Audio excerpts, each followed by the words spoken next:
اهلا البنات، السلام عليكم ومرحبا بكم في فيديو جديد ووصفه جديده. كي راكم البنات؟ ان شاء الله قاع تكونوا بخير ومهنيين وان شاء الله قاع تكونوا بصحه جيده. اليوم ما غاديش نعطيكم وصفه كما الوصفات اللي عودتكم عليها. غادي نديروا وصفات طبيعيه يعني علاجيه نعالجوا بها امراض تاع البرد، يعني تاع الموسم اللي رانا فيه الشتاء. دوك كما نعرفوا نمرضوا بلاغريب بالكحه، نمرضوا يعني تجينا الضيقه ايتو. كاين وصفات طبيعيه نقدروا نديروها في ديالنا وناجحه مجربه، وكما قلت لكم ناجحه 100%. نسيو يعني دي فوا نروحوا للطبيب ونفوتوا ونشروا الدواء، نشربوا الدواء ما نريحوش. بصح كي نسيو بعض الوصفات الطبيعيه نريحوا عليها. اول حاجه غادي نبدا بها، راكم تشوفوا هنايا عندي تشينا وعندي هاد الزروديه. كما نعرفوا راه الموسم تاع التشينا، اللي كل يوم عندنا تشينا في الدار، كل يوم ناكلوها تسمى. نقدروا يعني ننوعوا فيها. هنايا في الدار زوجتي مولفتنا هذه الطريقه، نعصروا التشينا ونديروها مع الزروديه. دولك يعني هاد الوصفه نيفيتو بها لا غريب، يعني ساعه نبدلو. كما نعرفوا التشينا فيتامين سي، والزروديه نعرفوها ثاني بلي معمره بالفيتامين وسي في يعني مليحه للعينين وكاع، سورتو يعني الاطفال تاعنا. دوك هنا كي غادي ندير لها هذه نحصر فيها التشين، ندير حبه تاع التشينا فوالا نحصرها. سيبو راني حصرت التشين وربيت هنايا هذيك الحبه تاع الزروديه، ربيتها بالجهه رقيقه. مثلا حنا نحطوها هكا في غرفيه، اناء يكون واسع، نكب عليها هذاك التشين فوالا كيما هكا. جاتني نيشان، هنا نجيب مغرف نخلطها. بون تقدروا تاكلوها كيما هاك، ولا اللي يبغي الحلاوه يزيد شويه تاع السكر وياكلها كيما ياكلها بالسكر. انا شخصيا ما نبغيش ندير السكر، ناكلها كيما هاك. كم هذه زوجي دائما تقول لنا عليها مليحه، كيما قلت لكم مليحه. تشينا فيها لا فيتامين سي، والزروديه ثاني كما نعرفوا معمره بالفوائد، منها الفائده المليحه انها مليحه للعينين. دوك تقولنا دائما ديروها لولادكم، ديروها ليكم، منها تستفادوا. دوك هذه هي الوصفه الاولى. دركا البنات غادي نعطيكم 4 وصفات نعالجوا بها الكحه. كما نعرفوا الكحه واعره وما تروحش بالخف، دفوا بالدواء وما تروحش. اول حاجه البنات عندي هنايا لفت، هاد اللفت حبه قطعتها كيما هكا يعني عشوائيا، وعندي هنايا 2 مغارف تاع السكر. نحكموا حاجه كيما هكا. مثلا عندي هاد البوقال غادي نحط فيه هاد الحبات تاع اللفت، نحطهم هنايا. ندير 2 مغارف كبار نتاع السكر، ندير شويه، وغادي نحكم البوقال كيما هاك، نديرهم بهذه الطريقه. وغادي نخلي هاد اللفت على جنب. من بعد تشوفوه طلق كاع الماء تاعه، هذاك اللفت كاع الماء طلقاه مع هذا السكر، وهذا الماء اللي طلقاه اللفت يجي حلو. دوك هذاك الماء نستخدموه كيما السيرو، نعطوه لاطفالنا ولا اللي يكون عندنا مريض، نعطوه 3 مغارف في النهار، يعني كيما يعني تقريبا كيما الدواء تاع الطبيب.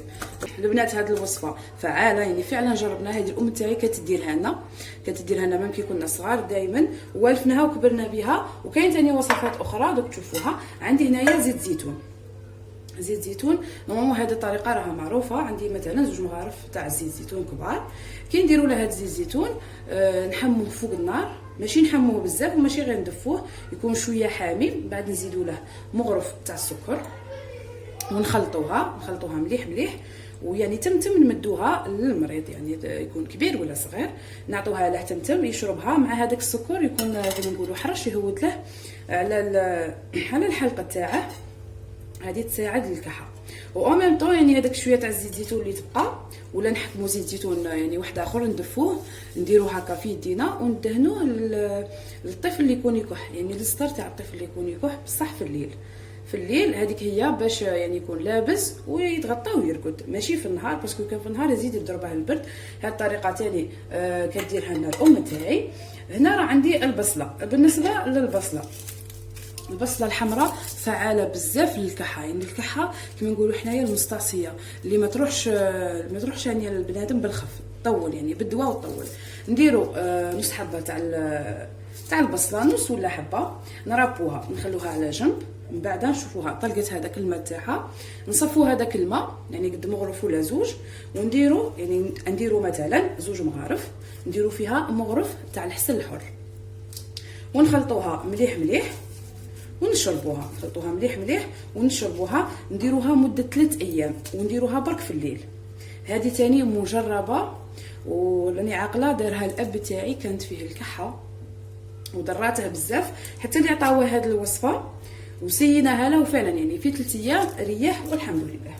وهنايا راه عندي الحليب هنايا نحكمو كاس تاع الحليب يكون دافي تقريبا حامي، ماشي غير دافي شويه، تقريبا حامي. نديرو فيه مغرف كبيره تاع حلوه الترك ونديروها فيه ونخلطوها مليح مليح حتى اللي يذوب هذه الحلوه الترك كاع ونشربوها في الليل.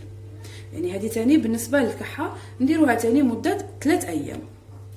وفكره للناس اللي تعاني من ضيق الصدر، كاين اللي تجيه الضيقه كما نقولوا، غير الماء تاع البصله. يعني هذه تاني مجربه، غير الماء تاع البصله وتكون البصله الحمراء. كما نعرفوا البصله الحمراء هي المليحه، نربوها ونخلوها تنطلق الماء تاعها، وغير هذاك الماء تاعها نشربوه مده نشربوه 2 ولا 3 خطرات في النهار. هذه مليحه بزاف لضيق الصدر، وهذه يعني فعلا تاني مجربه كما قلت لكم. وبالنسبه للبنات لي زونجين تاني كاين بزاف اللي يعانوا منهم، وكاين اللي يعني ما بدوا وما يريحوش يبقاو يضروا ينقزوا هكا يغبنوا هكا كي تجي تسرط ولا ليسونسيال. عندي هنايا كاس تاع الحليب يكون حامي، يعني نغروه ونخلوه يقعد حامي، ماهوش دافي وماهوش حامي بزاف. وعندي هنايا مغرف صغيره تاع زنجبيل. دونك في الليل نديرو هذا الزنجبيل نحطوه في هذا الحليب نخلطوه مليح مليح ونشربوه في الليل.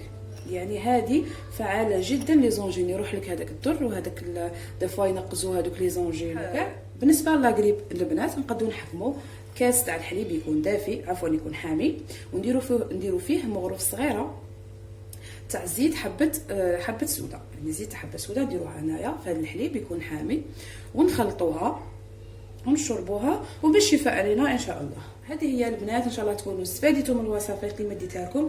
كما راكم تشوفوا هنا كل شيء طبيعي، وهنايا كما راكم تشوفوها ولا بدا هذاك اللفت يطلق في الماء تاعه، يعني ويزيد يطلق الماء حتى يوصل هنايا يعني حتى لنص هذه البقاله. نتمنى ان شاء الله تكونوا تجربوها البنات. هذه وصفات مجربه وكبرنا عليها، يعني هذه الوصفات استفديت منهم، منها اللي مدتها لي زوجتي ومنها اللي مدتها لي الام تاعي وناس واحده اخرى. ربي يحفظهم ان شاء الله وبالشفاء علينا، وان شاء الله ربي يرفع علينا هذا البلاء، يعني تستقد الامور تولي كما كانت واحسن من اللي كانت ان شاء الله. بشفاء علينا البنات وبشفاء على كاع وليداتنا ان شاء الله وعائله تاعنا. ربي يحفظكم البنات ونتلاقوا ان شاء الله في الفيديو الجاي. مع السلامه.